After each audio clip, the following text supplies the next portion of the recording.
Kiwan Park adjusted his helmet and stared at the massive dark shape floating in the cold void of space. His salvage ship Lucky Strike had been scanning the Kuiper Belt for 3 weeks, looking for valuable scrap metal when his sensors picked up something impossible. The object was too big to be an asteroid and too organized to be space debris. It was a ship, but unlike anything humans had ever built. The hull stretched for nearly 2 kilometers and gleamed with a strange purple metal that seemed to absorb light rather than reflect it. Graceful curves and flowing lines marked every surface, as if the entire vessel had been grown rather than constructed. Strange symbols covered the hull in patterns that hurt to look at directly. This was alien technology, and it was sitting, abandoned in Earth's backyard. Kiwan activated his emergency beacon and transmitted the coordinates to Earth Defense Command. Within hours, a military transport arrived carrying the best scientific minds Earth could gather. Dr. Nari Kim stepped out of the airlock first, her eyes wide with wonder as she took in the sight of humanity's first confirmed alien artifact. The scientist had spent her entire career studying theoretical xenotechnology, writing papers about civilizations that might exist somewhere among the stars. Now she stood before proof that humans were not alone in the universe. Her hands shook as she activated her scanning equipment and began taking readings of the alien hull. Commander Jae-ho Lee emerged from the transport next, his military bearing sharp and focused. While Dr. Kim saw scientific opportunity, he saw potential threat and advantage. His tactical mind immediately began calculating what this discovery could mean for Earth's defense capabilities. The vessel was clearly built by a civilization far more advanced than humanity, and that raised uncomfortable questions about why it was here and where its builders had gone. The boarding party worked carefully to find an entry point. The alien. Metal resisted their cutting tools, but eventually they discovered what appeared to be an airlock. The mechanism was complex beyond human understanding, covered in those same painful symbols, but Dr. Kim's team managed to activate it through trial and careful observation. Inside, the ship was even more amazing than its exterior suggested.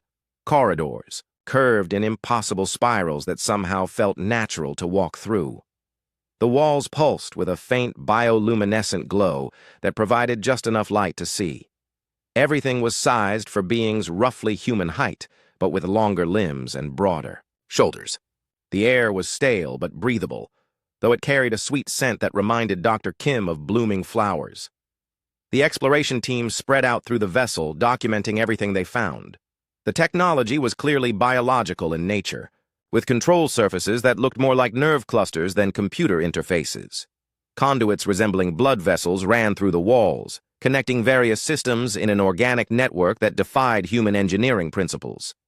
In what appeared to be the command center, they found the first clues about what had happened to the ship's crew. Workstations were abandoned hastily, with tools and equipment scattered across surfaces. Several stations showed signs of hasty repairs that had been left incomplete. Most telling were the blast marks on some of the walls, suggesting internal explosions or system failures. Dr. Kim called her team together as they examined the central command station. The interface was a complex arrangement of what looked like neural tissue connected to crystalline structures. When she carefully touched one of the crystal formations, it pulsed with light and projected holographic symbols into the air. The display showed what could only be star charts, with one particular system highlighted in red, their own solar system. Commander Lee studied the display with growing concern. The aliens had been here intentionally, and the red highlighting suggested they had marked Earth's system as significant in some way. Whether that significance was positive or negative remained unclear, but the military implications were serious. As the exploration continued, they discovered the ship's propulsion system. The engine room was vast, containing machinery that seemed to bend space around itself. At the center sat a device that hummed with barely contained energy, surrounded by control systems that had clearly suffered catastrophic failure. Crystalline components lay shattered on the floor, and several bio-neural interfaces had been burned out completely. Engineer Minho Choi joined the team on the second day, and his assessment was both exciting and troubling. The propulsion system was based on principles that human science barely understood, something involving the manipulation of quantum fields to fold space itself. The technology could potentially allow faster-than-light travel, but it had suffered a complete breakdown. That left the ship stranded. The alien crew had apparently attempted repairs but abandoned the effort. Tool marks on various components showed they had tried multiple approaches before giving up. Most interesting to Minho was that their repair attempts all focused on biological components, trying to regrow damaged neural tissue rather than replace it with mechanical alternatives. In the crew quarters, they found personal belongings that helped paint a picture of the ship's inhabitants. The beings were clearly intelligent and cultured, with what appeared to be art objects and personal journals. The journals were recorded in crystalline matrices that played back holographic scenes when activated, though the alien language remained incomprehensible. Dr. Kim spent hours studying these recordings, noting that the aliens moved with fluid grace and communicated through complex gestures combined with musical tones. Their technology was seamlessly integrated with their biology, suggesting they had evolved alongside their machines rather than simply building them. The discovery that changed everything came on the fourth day. In a sealed section near the engine room, they found what could only be described as the ship's memory core. Unlike human computer systems built from metal and silicon, this was a living network of neural tissue suspended in crystalline matrices. Most of it had died when the ship lost power, but some sections remained viable. When Dr. Kim connected her portable power unit to one of the intact sections, the results exceeded all expectations. The neural network activated and began interfacing, with her equipment translating alien data into forms her computers could process. Suddenly, they had access to star charts, technical specifications, and most importantly, records of what had brought the ship to Earth's solar system. The aliens called themselves the Velthani, and they were scouts for a vast interstellar empire. Their mission had been to establish a research outpost in Earth's system, studying the primitive civilization on the third planet. However, their quantum drive had suffered a cascade failure while decelerating from faster-than-light speed, stranding them in the outer system. The records showed the Velthani had attempted repairs for several months before finally abandoning the ship. A rescue vessel had retrieved the crew, but they had dismissed Earth as too primitive to pose any threat and left their broken ship as worthless scrap. The neural records contained contemptuous references to mechanical primitives and biological failures when describing humanity. Commander Lee felt a cold anger as he read the translated records. The Velthani had catalogued human weaknesses and dismissed Earth's entire species as irrelevant. Their military assessments concluded that humans were centuries away from developing any technology that could challenge Velthani's superiority, but Dr. Kim saw opportunity where the aliens saw failure. The Velthani had abandoned their ship because their bioneural technology could not be repaired with available resources. They thought in terms of growing new components rather than building mechanical replacements. What they saw as an insurmountable problem, human engineers might solve with creativity and adaptation. The quantum drive was damaged, but not destroyed. The control systems were incompatible with human biology, but that did not mean they were incompatible with human technology. Where the Velthani saw the end of usefulness, humans saw the beginning of possibility. As the initial survey concluded, Commander Lee authorized the establishment of a permanent research facility around the alien vessel. The ship would be towed to a secure location in the asteroid belt where teams of Earth's best scientists and engineers could study it in secret. What they learned from this abandoned wreck might determine humanity's future among the stars. The Velthani had made their first mistake in underestimating human ingenuity, but it would not be their last. The secret facility built around the Velthani ship became the most important project in human history. Hidden deep in the asteroid belt and designated simply as Research Station 7, it housed over 300 of Earth's brightest minds working to unlock alien secrets. Chief Engineer Minho Choi had been promoted to lead the technical analysis team, and he approached the challenge with the methodical patience that made him famous among his peers. The first breakthrough came when Dr. Sujin discovered that the quantum drive functioned on principles that human physics had only theorized about. The Velthani used biological neural networks to interface directly with quantum fields, allowing their consciousness to guide the ship through folded space. It was elegant and efficient, but it required a specific type of biological compatibility that humans simply did not possess. Minho gathered his engineering team around the massive drive core and pointed to the burnt-out bioneural interfaces. The Velthani had designed their entire technological civilization around the merger of biology and machinery, but humans had taken a different evolutionary path. Where the aliens grew their technology, humans built it. Where they relied on biological integration, humans used mechanical interfaces and computer systems. The alien engineers who had attempted repairs on the ship had been limited by their own biological approach. They tried to regrow damaged neural tissue and re-establish biological connections, but the quantum field fluctuations had corrupted the genetic patterns needed for proper growth. To them, this made the ship irreparable. To humans, it simply meant finding a different solution. Systems analyst Hieri Zhang spent weeks mapping the ship's control networks, tracing the pathways between biological components and mechanical systems. She discovered that the Velthani design philosophy treated the ship as a living organism, with the crew serving as a distributed nervous system. But underneath the biological interfaces, the fundamental systems were based on quantum mechanics and electromagnetic principles that human technology could potentially manipulate. The breakthrough moment came when Hieri successfully interfaced her laptop computer with one of the ship's secondary systems. By bypassing the biological components entirely and connecting directly to the underlying quantum matrices, she was able to activate a simple lighting circuit. It was a small victory, but it proved that human mechanical systems could communicate with Velthani technology. Dr. Sujin Oh worked from a different angle, studying how human consciousness might interface with the quantum drive. The Velthani used biological neural implants that merged their minds directly with the ship's systems, but humans could not survive such invasive procedures. Instead, she began experimenting with meditation techniques and biofeedback systems that might allow human pilots to achieve the necessary mental state for quantum navigation. The research was dangerous and often frustrating. Several test pilots suffered severe disorientation when first attempting to interface with the alien systems. The quantum fields seemed to resist human consciousness, causing headaches and temporary memory loss. But gradually, through trial and careful adjustment, they began to make progress. Pilot Taiyang Yu emerged as the most naturally gifted test subject. His background in martial arts and meditation gave him the mental discipline needed to maintain focus while interfacing with quantum fields. During his first successful connection to the navigation system, he described the experience as feeling the fabric of space itself, sensing distant stars as points of warmth in an ocean of cold darkness. The weapons systems presented their own unique challenges.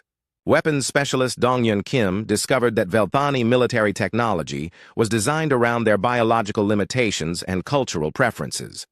Their weapons were powerful but inflexible, programmed with specific attack patterns that could not be easily modified. The aliens seemed to prefer overwhelming force applied in predictable ways rather than tactical creativity. Dongyun saw this as a fundamental weakness rather than a strength. Human military doctrine emphasized adaptability and unpredictability, using whatever tools were available to achieve victory. When he began experimenting with the alien weapon systems, he found ways to reconfigure their energy outputs and targeting, parameters that the original designers had never considered. The first major test came when Minho's team attempted to restart one of the ship's secondary engines. They had spent months replacing biological components with mechanical alternatives, creating hybrid systems that combined human engineering with alien technology. The moment of activation was tense, with everyone aware that a mistake could destroy the entire facility. When Taiyang successfully engaged the quantum interface and the engine came online, the entire ship shuddered with renewed life. Systems that had been dead for years began functioning again, and holographic displays throughout. The vessel flickered back to existence. It was proof that human ingenuity could breathe life into technology that its creators had abandoned as hopeless. The success energized the entire research team, but it also revealed the magnitude of the task ahead. The ship was enormous, with thousands of interconnected systems that would need to be analyzed, understood, and modified. What they had accomplished with one engine would need to be repeated throughout the entire vessel. Dr. Nari Kim coordinated the massive undertaking, organizing teams to tackle different aspects of the reconstruction. The life support systems needed to be modified for human physiology. The navigation computers required new interfaces that could accept input from mechanical systems rather than biological ones. The quantum drive itself would need extensive modifications to function without Velthani bioneural control. As work progressed, patterns began to emerge in the alien technology. The Velthani had achieved remarkable sophistication in biological engineering, but their mechanical systems were surprisingly primitive by human standards. They seemed to view purely mechanical devices as crude tools, suitable only for basic functions. This philosophical blind spot became an advantage for the human engineers, who could improve upon alien designs using techniques the Velthani had never considered. Hieri made another crucial discovery when she found the ship's tactical database. The Velthani military doctrine was rigid and hierarchical, with predetermined responses to various threats. Their ships fought in formation using coordinated attacks that relied on biological communication networks between vessels. Individual initiative was discouraged in favor of collective action guided by fleet commanders. This revealed a fundamental difference between human and Velthani approaches to warfare. Human military training emphasized individual initiative and adaptability, encouraging soldiers to improvise solutions when standard procedures failed. The Velthani system would struggle against opponents who refused to follow predictable patterns. The reconstruction project took on new urgency when long-range sensors detected unusual activity in nearby star systems. Dr. Kim's analysis of the Velthani databases had revealed that the Empire was expansionist, constantly seeking new worlds to incorporate into their civilization. Earth's system was marked for eventual colonization, and the research outpost had been just the first step in that process. Commander Jae-ho Lee had been promoted to admiral and given overall command of what was now called Project Retribution. The name reflected not a desire for revenge, but a determination to return what the Velthani had taken from humanity, the right to determine their own destiny among the stars. As the third year of reconstruction began, the ship was beginning to look less like an alien artifact and more like a hybrid creation that represented the best of both civilizations. Human engineering had solved problems that Velthani biology could not address, while alien technology provided capabilities that human science was centuries from developing independently. The quantum drive presented the final and greatest challenge. Dr. Sujino had successfully trained a core group of pilots to interface with the navigation systems, but controlling the drive required a level of consciousness integration that pushed human mental capacity to its limits. The pilots had to maintain perfect focus while their minds were partially merged with quantum fields that operated outside normal space and time. Taeyang led the pilot training program, developing techniques that combined meditation, biofeedback, and gradual exposure to quantum field fluctuations. The process was exhausting and sometimes dangerous, but slowly a new type of human began to emerge. Quantum pilots who could navigate folded space using pure mental discipline rather than biological integration. The weapons systems had been completely redesigned under Dong-hyun's supervision. Where the Velthani had relied on preset configurations and predictable attack patterns, the human modifications allowed for real-time adaptation and creative weapon combinations. The ship could now respond to threats in ways that no Velthani commander would anticipate.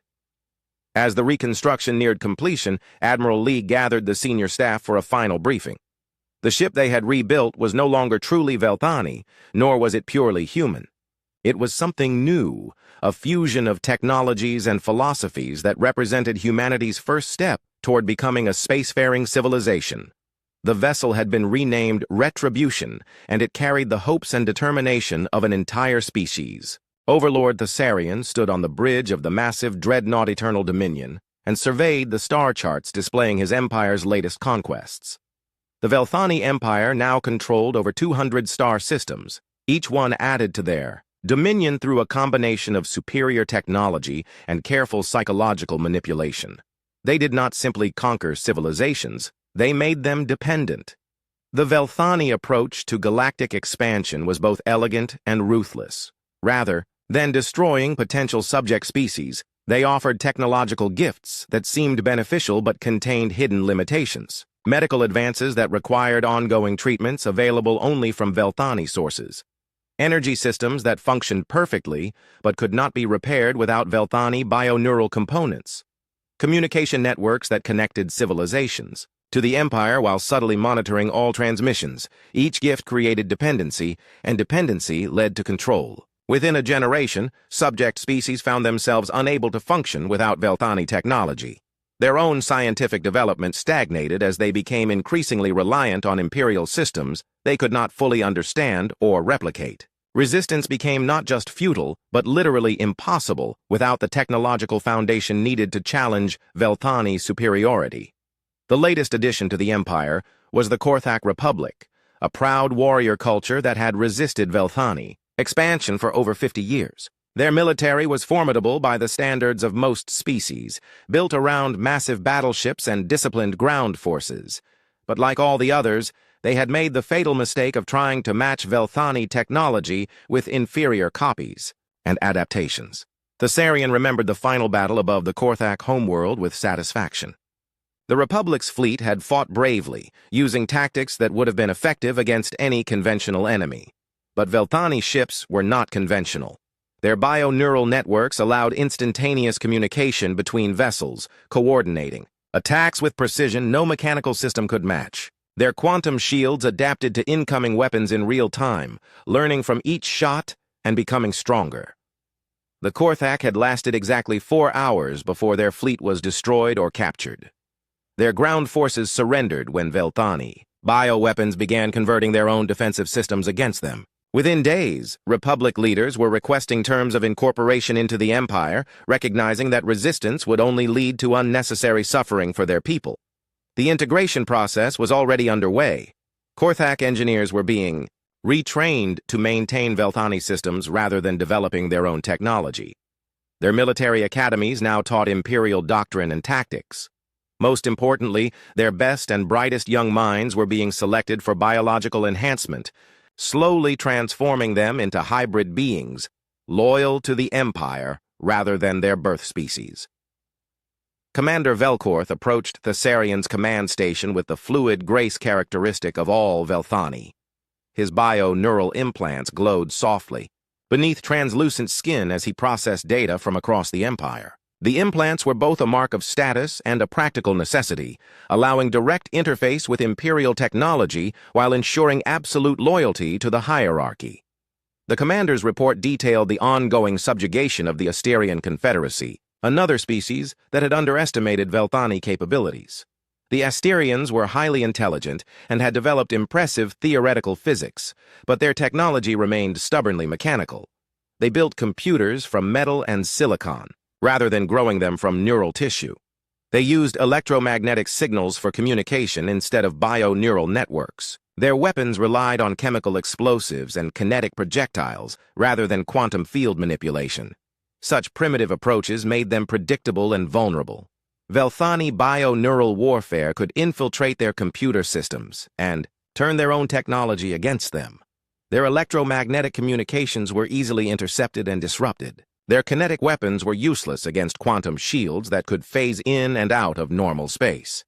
The Asterian resistance had collapsed even faster than the Korthak, lasting less than 2 hours once the Velthani fleet engaged them directly. Their leaders had actually thanked the Empire for ending their suffering quickly rather than prolonging the inevitable defeat. Such gratitude from conquered species always pleased Thessarian, confirming the natural order that placed Velthani at the apex of galactic civilization. Sub-Commander Nexarian joined the bridge conference, her own bio-neural enhancements more extensive than Velkorth's, as befitted her role in intelligence analysis. She had been monitoring communications from hundreds of species throughout the galaxy, tracking technological development and identifying potential threats to Imperial expansion. Her report was reassuring in its predictability. Every species they encountered followed the same pattern when faced with Velthani technology. First came denial, an inability to accept that their own scientific achievements were so far behind Imperial standards. Then came desperate attempts at reverse engineering, trying to copy bio-neural systems without understanding the biological foundation that made them possible. Finally came acceptance and surrender, as the impossibility of matching Velthani capabilities became undeniable. The biological superiority of the Velthani was not merely technological but fundamental to their nature. Millions of years of evolution had produced beings whose nervous systems could interface directly with quantum fields, whose cellular structure could adapt to technological implants, whose consciousness could merge with machine intelligence without losing individual identity. Other species were biological dead ends, evolutionary failures that could never achieve true technological integration. This biological advantage extended to every aspect of Velthani civilization. Their ships were not built but grown, with hulls that could self-repair and adapt to damage. Their weapons learned from each battle, becoming more effective against specific enemy types.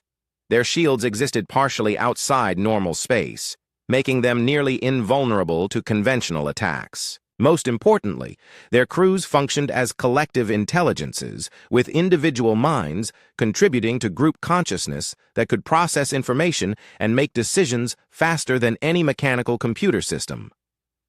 Thessarian reviewed the long-term expansion plans displayed on the holographic projectors surrounding his command station. The Empire was approaching a critical threshold where their controlled territory would become largely self-sustaining.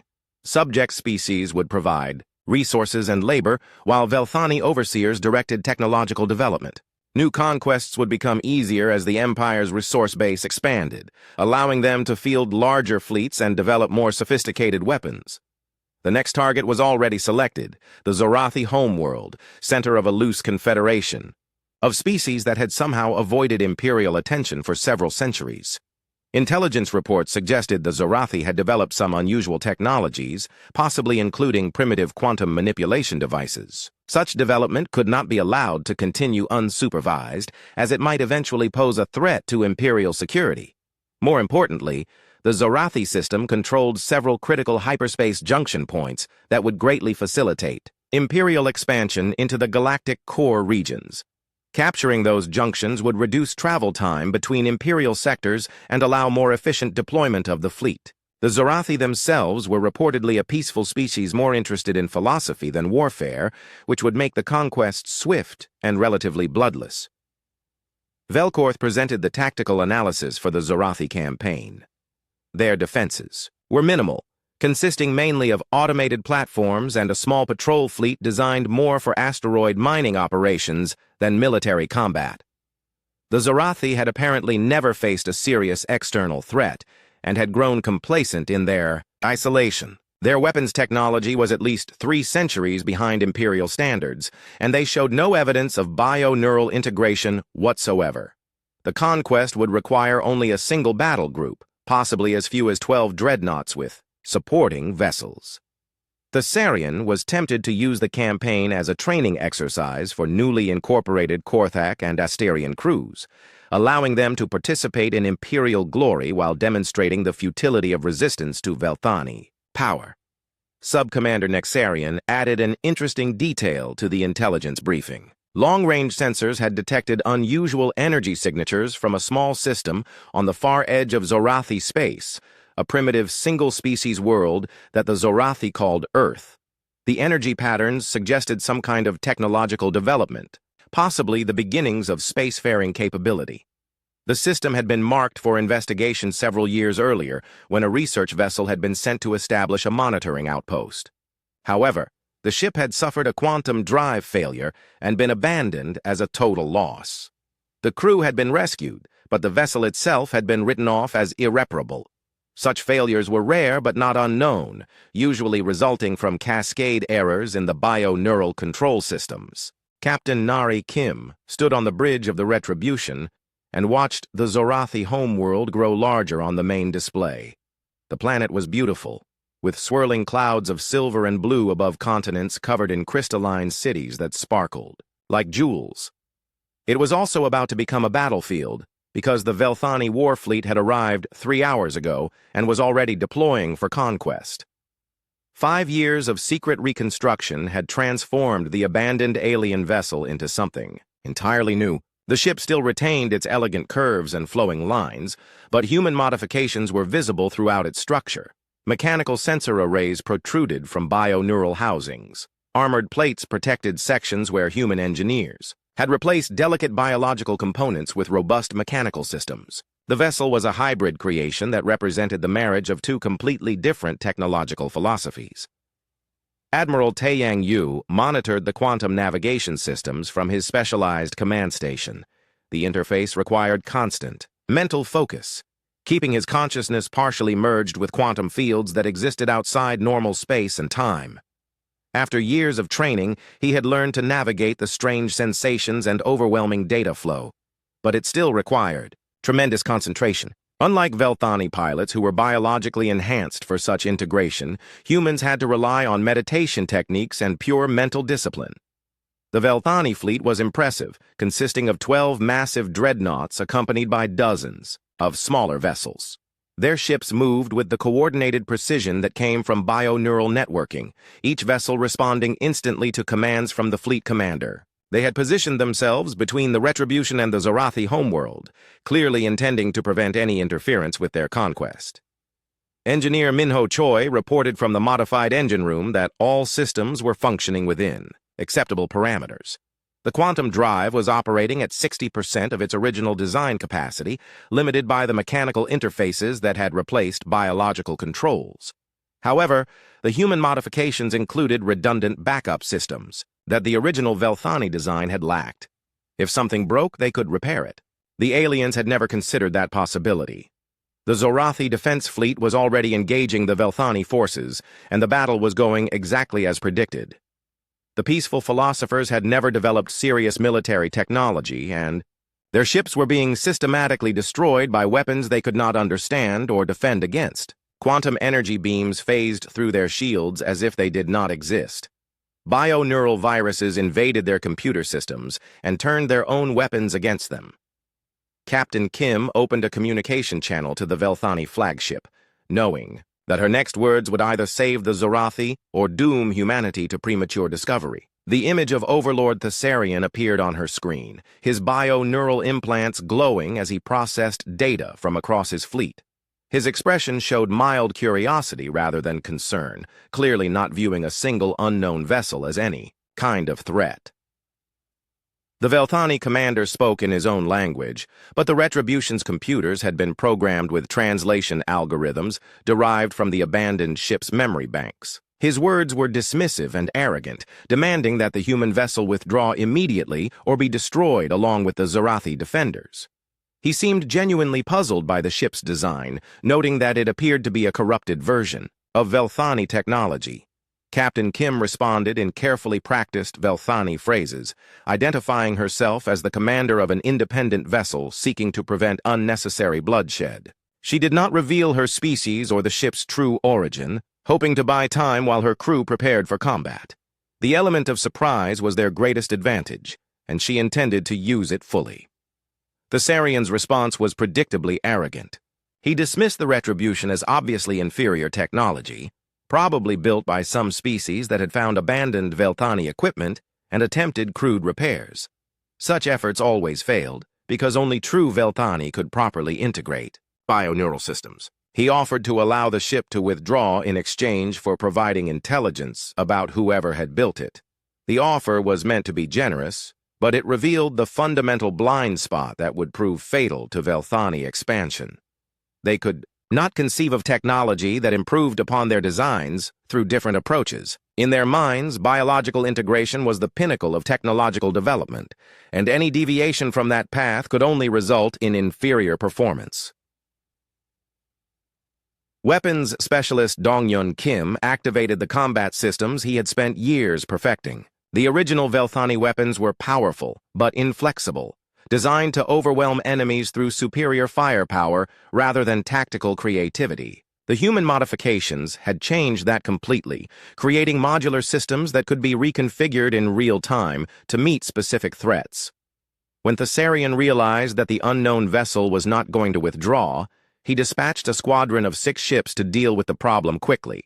The vessels moved with typical Velthani coordination, their bio-neural networks allowing them to function as a single collective intelligence. Their approach was textbook perfect, using proven tactics that had succeeded against hundreds of other species. The first exchange of fire lasted exactly 12 seconds and changed everything. The Velthani squadron opened with standard quantum energy barrages, expecting to overwhelm the strangers' defenses through concentrated firepower. Instead, Their weapons struck adaptive shields that learned from each impact and became progressively more resistant. Within moments, the human defensive systems had analyzed the attack patterns and developed specific countermeasures. The Retribution's response was unlike anything the Velthani had encountered. Instead of returning fire with similar weapons, the human modifications allowed for combination attacks that used quantum energy in ways the original designers had never considered. Dongyun's weapons created interference patterns that disrupted bio-neural communications, severing the mental links between Velthani ships and leaving them functioning as isolated units rather than a coordinated force. Two of the attacking vessels suffered cascade failures as their bio-neural systems overloaded from the interference. Their crews found themselves cut off from the collective intelligence they depended on, forced to rely on individual decision-making skills that had been suppressed by generations of technological dependence. The psychological shock was as devastating as any physical weapon. Admiral Taeyang executed a maneuver that should have been impossible for a ship the size of the Retribution. The mechanical interfaces allowed for rapid course changes that bio-neural systems could not match because human reflexes operated independently of the quantum fields that guided the ship. The vessel twisted through space in ways that violated Velthani understanding of proper navigation, appearing to teleport short distances as it jumped between stable quantum states. The remaining 4 ships in the squadron found themselves facing an opponent that refused to follow predictable patterns. Every time they adapted their tactics to counter human strategies, the Retribution changed its approach completely. The mechanical systems allowed for improvisation and creativity that biological integration actually hindered, because the ship could function even when its crew was thinking in ways that confused the quantum interface.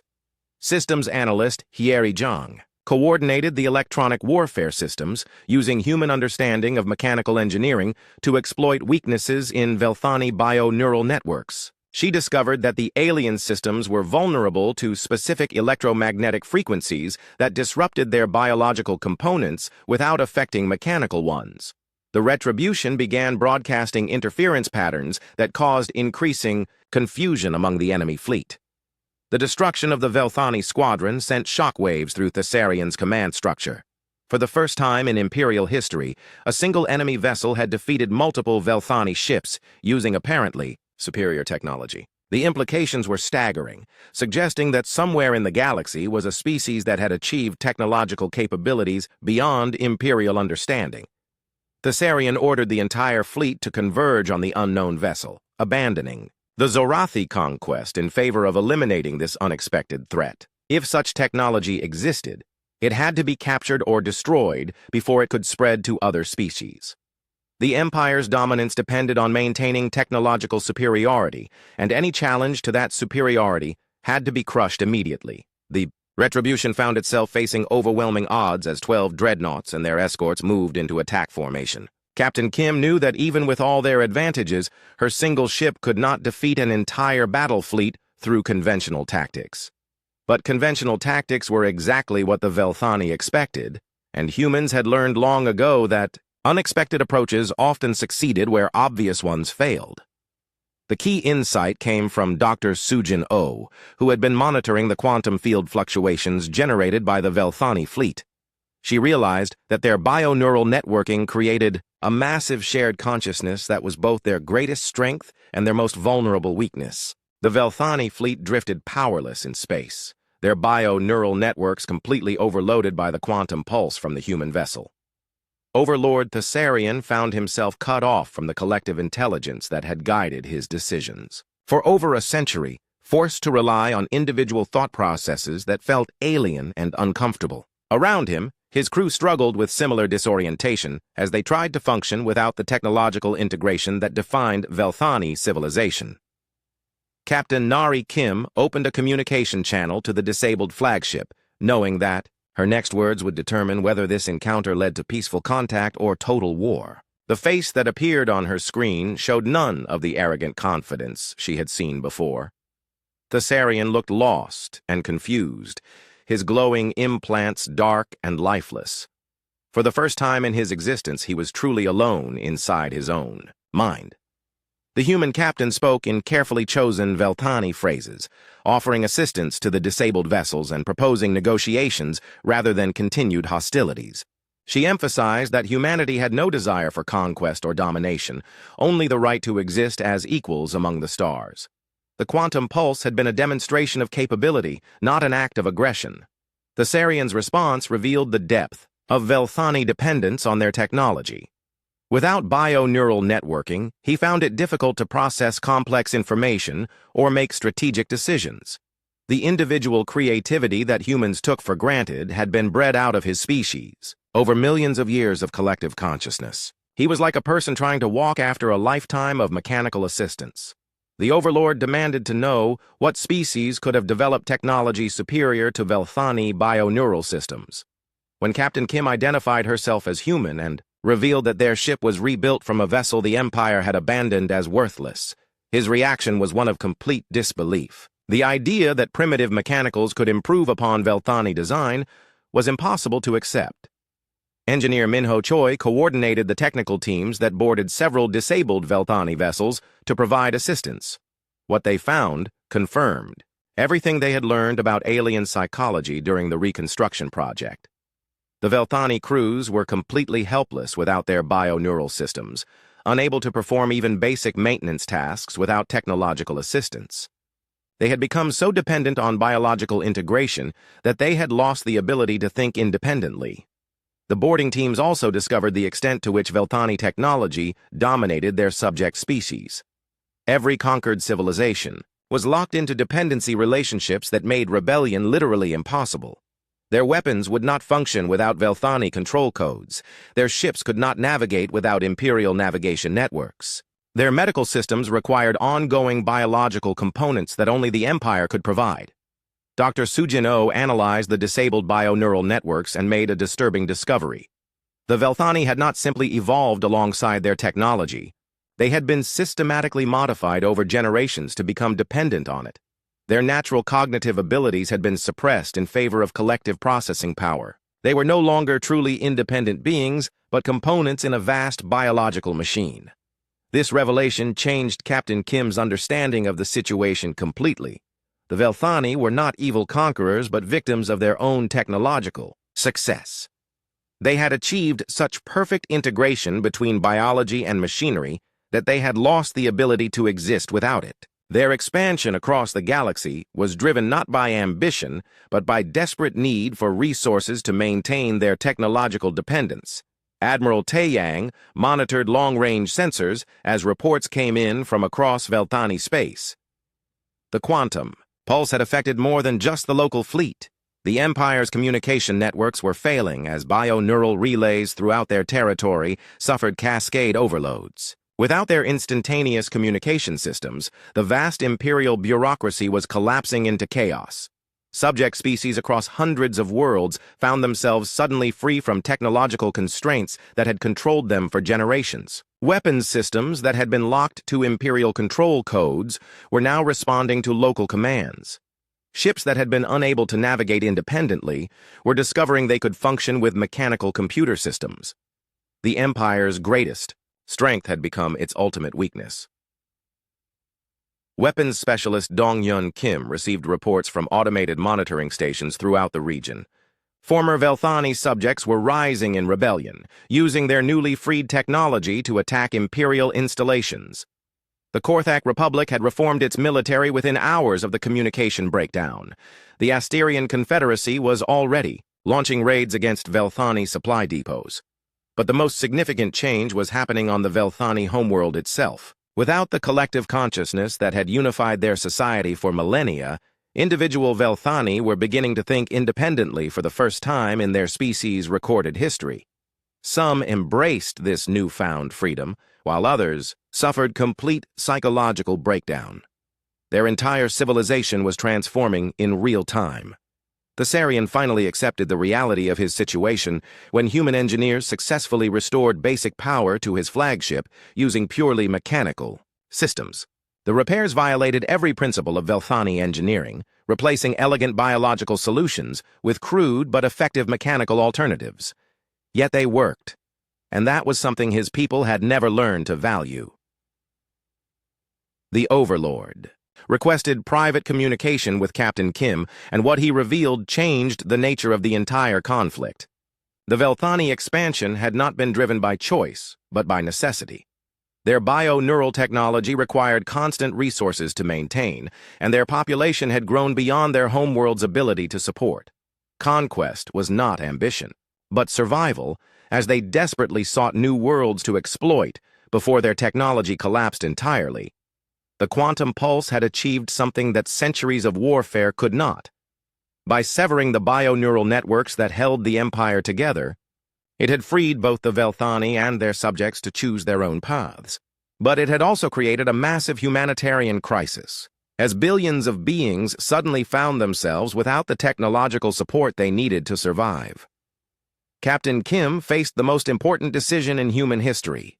She could allow the Velthani Empire to collapse completely, ensuring that they would never again threaten other species. But that would condemn entire populations to starvation and chaos as their technological infrastructure failed. Alternatively, she could offer assistance, helping to rebuild the empire on more sustainable foundations. The solution came from an unexpected source. Systems analyst Hyeri Zhang had been studying the abandoned Velthani databases and discovered records of their species' original technological development. Before they had achieved bio-neural integration, the Velthani had been remarkably similar to humans, building mechanical devices and developing independent thinking. The collective consciousness was not their natural state, but an evolutionary dead end.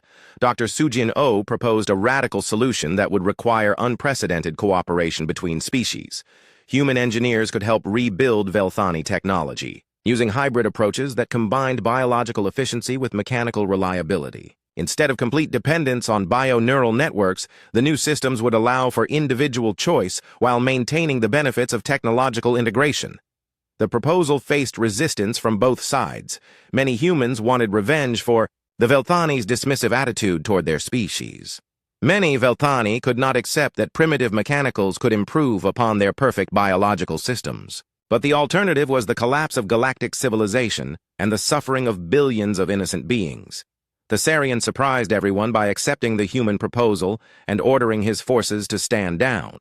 The experience of individual consciousness had been terrifying, but also liberating, and he began to understand that his people had traded freedom for technological power. The human approach offered a chance to regain what they had lost while keeping what they had gained. The reconstruction of Velthani civilization became the largest cooperative project in galactic history. Human engineers worked alongside alien scientists to develop new technologies that enhanced individual capability without creating dependence. Former subject species contributed their own expertise, creating solutions that no single civilization could have achieved alone. Engineer Minho Choi established the Galactic Technology Exchange, a cooperative organization dedicated to sharing knowledge and resources across species boundaries. The exchange operated on principles that were revolutionary in galactic politics: voluntary participation, mutual benefit, and respect for individual choice. It became a model for the new civilization that emerged from the Empire's ashes. The Retribution became the flagship of a new era, its hybrid technology representing the potential for cooperation between different approaches to science and engineering. Captain Kim was promoted to admiral and given command of the first truly integrated fleet, with ships and crews from dozens of formerly hostile species working together toward common goals.